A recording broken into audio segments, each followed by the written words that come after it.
Welcome to the first of a trio of interviews produced as part of a media partnership with Czech Space Week 2022. Today's guest is Innovation and Ventures Officer at the Directorate of Telecommunications and Integrated Applications at ISA, Teodora Secara. Hello, thank you for taking the time. Thank you so much for having us. What is your job and what are you working on as Innovation and Ventures Officer at the Directorate of Telecommunications and Integrated Applications?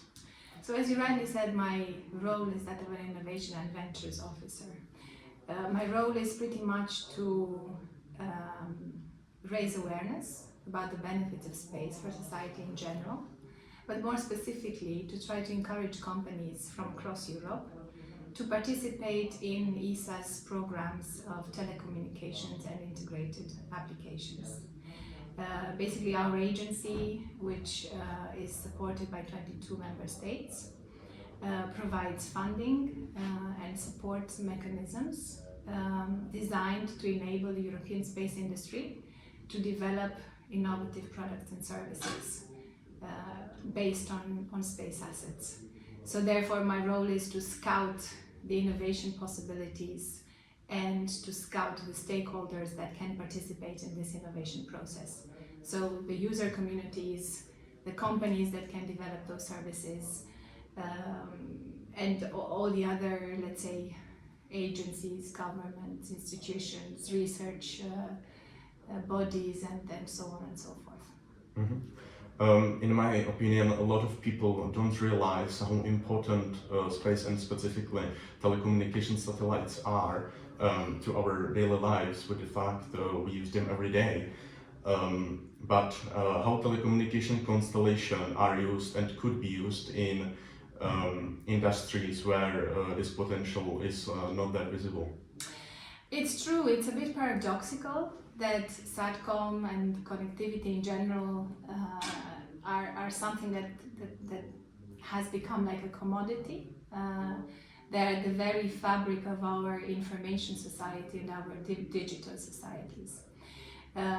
In the sense that, as you know, nowadays it is inconceivable to not have the possibility to collect, to transform, and to send data in practically every sector of the economy, right?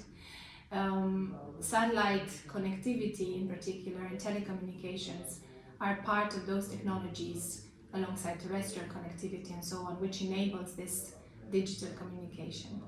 I think that we have, with the war in Ukraine, we have gained an unprecedented awareness of what it means to have the possibility to connect securely.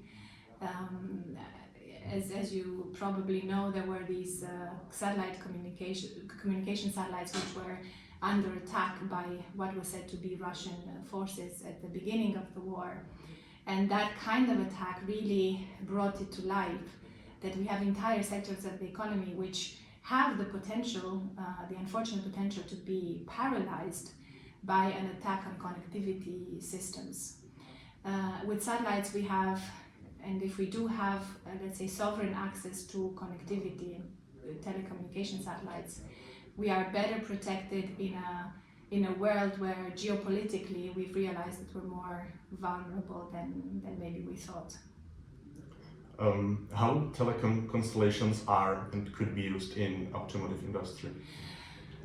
Right, so yes, indeed. How should I, let's say, go about it? There's a lot to say. Basically, with the car industry, we're moving from the value proposition of the car as the hardware, as the status symbol, as the object, which is what car makers have typically sold traditionally, to the car as far more than just the metal hardware. Meaning that the connected car of the future will be that hardware, let's say, carcass, but it will also be an entire digital economy of services that will be built on the basis of data that again is produced by the car, about the car, via the sensors around the car, and that, with the car as one object in in a connectivity system, right? Where the car is one element of the mobility equation in general needs to communicate with the objects around it, with the infrastructure, with other cars, and so on and so forth. And for that, today, of course, we have terrestrial connectivity, which at least in Europe covers over 98% maybe of the territory in Europe, right? So we think, well, it's not a problem and we don't really need to watch a video in the car. However, in the future, the technological leap from the car of today to the car of the future may be even bigger than the technological leap that we have seen when we went from the dumb phone, so to speak, to a smartphone. So really an object that has an entire digital economy built on it. And for that model to be possible, you need seamless, ubiquitous, and secure communications. So you need to have that reliably everywhere. Because let's say, imagine that you have a safety feature on your car that relies on connectivity. If you find yourself in a place where you have a white or a blank spot in terms of connectivity, that business model of that specific application will not be possible. And therefore, the driver, the passengers will be more vulnerable. And the safety of a vehicle is one of the major, let's say, features that sells the vehicle, right? So I think more and more car makers are looking to these future business models, and I think this is not unrelated to what we see with the businesses owned by Elon Musk. He invested in Starlink, the telecommunication constellation that provides broadband, and he also invested in Tesla and also in launchers. So with all of those businesses, he was a major disruption. He brought in a major disruption power to the established business models. And I think that under the influence of that model, and you know, of course, that Musk's businesses are typically related with each other. So under the influences of that model, I think that more and more car makers and connectivity providers are looking to understand how to connect those two businesses. And let's say that in Europe, we have excellence in the connectivity domain. We have players in the SATCOM markets and the connectivity markets and so on. And we also have them on the automotive side. I think we should able to offer in Europe an independent access and autonomous access to European connectivity capabilities. Otherwise, we might see some of our champions in the automotive industry reduced to buying from only one provider or a couple of providers of connectivity, which are not European.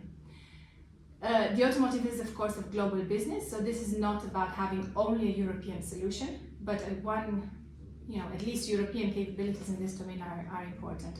And the European Space Agency has indeed worked with the automotive sector to understand what are the needs and the stakes of this market in the future, and how we could contribute to enabling connectivity solutions with all of that, all of what that entails in terms of the infrastructure, so the satellites themselves, the technologies themselves, the integration of terrestrial and non-terrestrial connectivity solutions to make sure that the automotive, the mobility, and other sectors in Europe will have access to such an independent capability, let's say. How is this cooperation with ESA benefiting companies in automotive industry? That's a very good question. First of all, as ESA, we are a neutral partner and a neutral expert in the space domain. And our partnership with the automotive sector allows us an insight into, again, what the needs of this sector will be in the future. And that gives very important pointers to the technology developers as to what they might focus on, such that their products and services will serve the needs of these future markets in the future. Secondly, we provide expertise and financing or co-financing schemes, especially in the Directorate of Telecommunications, where we share the risk with the company. When a company, let's say, embarks onto creating a new product or service based on space assets, so satellite communications, but also navigation and Earth observation, we provide funding, we share some of the technological risk, enabling thus the company to let's say, reach those markets with the support of ESA, both in terms of expertise and in terms of funding. Where are you looking for partners, and are private companies, not only in America but also in Europe, getting involved in this on that space side?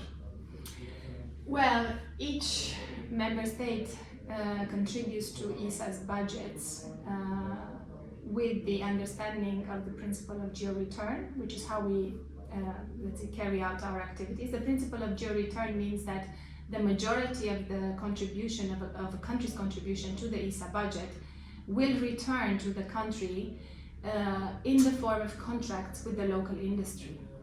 So we look for companies in each of the member states, and of course very often we do this in partnership with the space agency or with the equivalent of space agency, or the bodies that basically look after the space agenda in each country, in order to encourage these countries, companies to apply and to develop their competence, and the national industry to grow in a European and eventually in a global context. Are you also working and learning from non-European companies and partners, and how? Oh yes, of course. I mean, we cannot assume we do not work in a bubble, right? We hope and we prepare our companies to compete globally.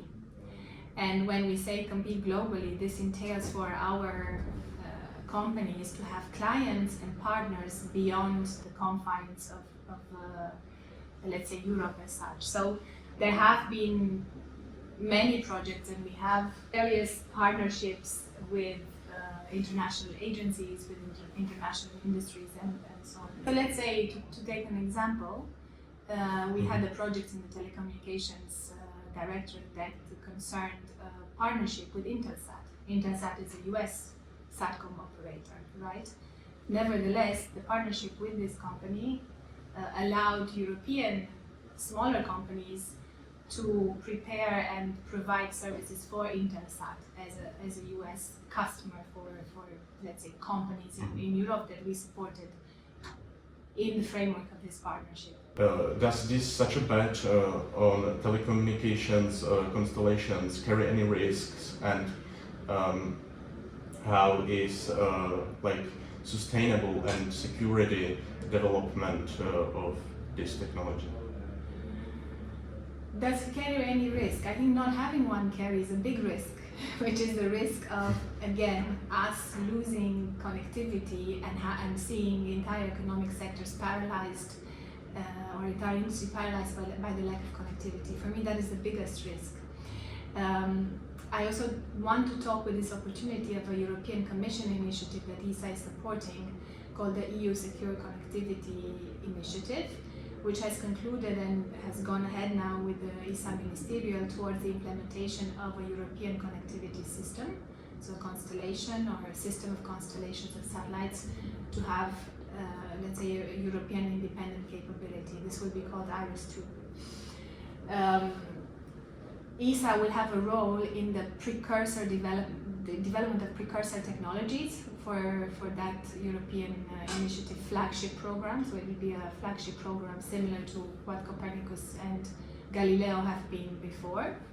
And then ESA will have a role in implementing that for the European Commission. So through a system that, through a partnership system that is consistent with a long experience we have in managing this type of huge space projects. In terms of what the risks are the risks of doing those things, well, I guess that I see mostly positive outcomes of having that capability. I don't really see a downside to having that capability now. Are you cooperate in this security matter with EU SPA, which is based here in Prague? Right, well, ESA and USPA have a very close cooperation, of course, on other topics, especially on USPA is of course managing the take-up of downstream services based on Copernicus and Galileo. So in that respect, of course, USPA is an important player on the scene, and we have a close cooperation with USPA, European Commission, and ourselves. How important is it nowadays as Europe to be independent in terms of navigation systems like the American GPS or even the Russian GLONASS, which of course Galileo or EGNOS helps us with? Crucial. It is absolutely crucial, and I think that was one of the rationale for designing Galileo in the first place. The understanding that yes, we would continue to use GPS, and yes, we would continue to use GLONASS and whatever, but in case of, let's say, any problems with systems that are not European, we would always have the possibility to fall back on a European solution. And of course, Galileo also provides additional, more specialized uses for the governmental uses that, again, are even more crucial in terms of security considerations for the continent. What are the biggest benefits of collaboration with the private sector, and how does investments in new space from ESA could look like? The biggest, let's say, reason for collaborating with the private sector is that it is private companies that eventually will bring the benefits of space to society in terms of commercial products and services.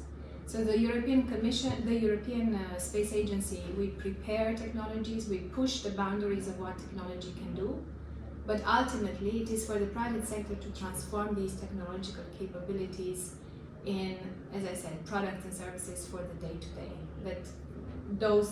that enable the digital economy again that we were talking about. And it is impossible to think of any, even sustainability goals in terms of reduction of CO2 emissions. Obviously, climate change is one of the biggest challenges that humanity has ever encountered before. So even mitigation of climate change and how of everything that contributes to climate change and CO2 emissions, be it logistics, transport, and the energy markets, agriculture, you name it, everything, civil security, all of those things rely on space to a certain extent. But the private sector has to offer those. ESA will never provide directly a service to a user, other than as a demonstration. It is for the private industry to do it. And new space, of course, because new space is important because the paradigm is shifting from space being an activity that usually was reserved to governments and defense and so on and so forth. Now it has become cheaper, easier, quicker to access space, even as a private initiative. And that has really bred a lot of startups and smaller companies that are really coming up with ideas not explored before by traditional actors. So I think that it's very important to have this diversity of contributions to what will be a space economy.